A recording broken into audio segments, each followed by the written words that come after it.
Machiegni weche mag tuke nyinga Milton Jaka Black. Tim mag Nyeri gi Marsabit ogole tuke mag Talanta Hela bang' wito tuke gi ma kawuono. Kisumu noluoko Nyeri gonde 3-0 ka gol mokwongo noloo gi jatugo Vivian Akinyi e dakika mar 11 kendo medo mar 2 e dakika mar 38. Purity Gishoi nolore kende owuon momiyo Kisumu gol mar 3 ka koro Kisumu gi Nairobi odonjo e robo final.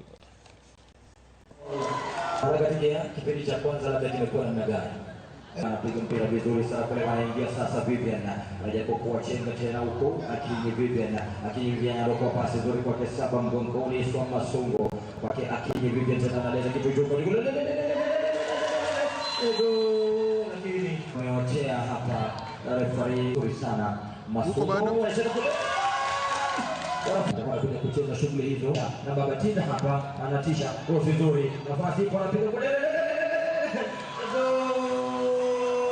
na sita. So tumefika hapa tuliwin ndio moja. So game ya leo kama kitu ni kizuri. So Kisumu walikuwa wamejitayarisha na wametushinda kila kitu. Ndio kweli. Football at the end na tuleta pamoja na tengeneza urafiki. Wamekuwa very tactical, wamedominate game 4 minutes. So the group that we shall meet the team from is not an easy group.